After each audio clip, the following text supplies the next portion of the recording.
Hi and welcome back. And if last time you remember, we were able to get our CrashPlan plugin running here in FreeNAS with our IP address set up, and we edited the internal files that told it what port to listen on. And as you can see here, it's listening now on any IP address on port 4243 for instructions on how to set itself up. We also went to the graphical user interface. We modified the file on here on our system that's running CrashPlan that told it what IP address to go to control. Instead of the local system, it's now doing the remote system. As you can see, this is a Windows Server 2003 system here. We're going to go down to settings, restore. Here we go. As you can see, mount, and then that's a Linux association right there. And then down here you can see Windows stuff, but we're just focused on the Linux. So now I'm going to go back over here and continue this. When we first got that connected, if I actually go back here, when we got this connected, I'm sorry I could not show you the error codes that I received. My environment is completely maxed out. I need more memory, more processing power for my virtual machines. So to go back and undo everything I did, I just really don't want to go through that right now, but I'm still hoping that this will help you. But when I got this connected, it asked for a username, password, and after I did that, it updated the client, which would be the jail right here. It updated this guy, and Java no longer functioned. And to fix that, what we need to do is we need to edit a file in the FreeNAS jail. So here I have the shell open. Again, I like to SSH into it using PuTTY, but this is a much simpler way if you're not familiar with that. So we're going to type in EE space and then the file name, hit enter, and here we're going to add in dash djava.blah blah blah blah blah blah, all that mess right there into both the service Java options and the GUI Java options. Now here you can see I actually made a typo and put the dash in front of the quotation marks up here. Now it's working, so I have not changed it. I have not wanted to make that modification because I'm afraid it might break something. If you want to do the exact same thing, go ahead, knock yourself out. Just make a mental note that that is wrong, and if something else breaks, change it around to quotation mark, then dash. So here you want to go ahead and hit escape. You're going to hit enter for leave editor, and then it'll ask you to save. You hit yes, and then you're going to go ahead and restart the service. Now when you do that, of course you'll do the service CrashPlan stop, and then after that runs, hit start. And when that's finished, we'll do sockstat again with -L, if I can type it correctly. Don't know what's wrong with me today. And we should see all these Javas listening properly like it's supposed to. If you do not see that, then the next thing we need to do is we need to go down here.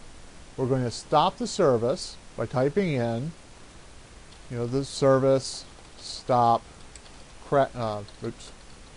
service CrashPlan stop, and do that twice. You're going to do it the first time, do it a second time. You get two different messages for that, but that will completely stop it. After it has been stopped, we are going to paste in this command. And you probably could just paste this in without doing the stop twice, and it should work. I just like to do little quirky things like that. But what this does is it changes the CPU affinity for the CrashPlanEngine. And for some reason, Java just has a problem if it's just outside of spec. So if you type this in, hit the enter button, it will restart the process with this, and it should start working. If you need to reboot your FreeNAS installation to kind of reboot the whole service, the machine. Now when this started going through, I thought I would have to enter in that command every time I rebooted, but after the first time everything ran properly and I have not had to go back and redo anything. So hopefully that helps somebody out there with getting this to work. Again, this was a 2-part video, so check out part 1, which will go through the whole end user license agreement for CrashPlan, the IP address, the host, and we can get through that. Now, if you're done with that, that answered your problem, awesome. Give me a thumbs up. I appreciate it. If you want to yell at me saying that I can't speak to save my life, go ahead and do that.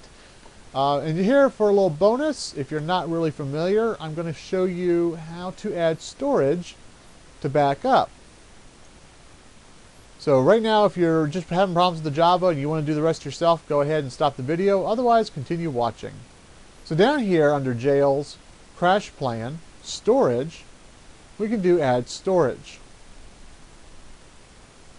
And we're going to wait for that to load.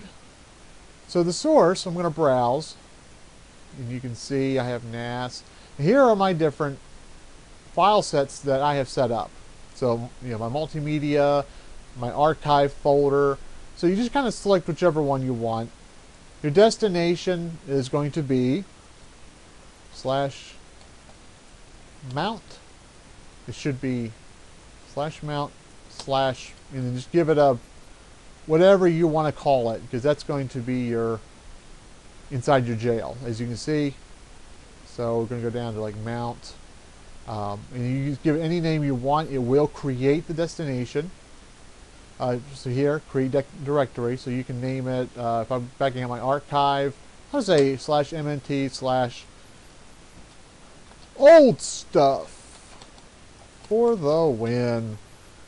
And we'll do read only, because I don't want, say somebody does gain outside access to make modifications to my backup. If it's read only, they can read my stuff, but they can't delete it or make modifications to it.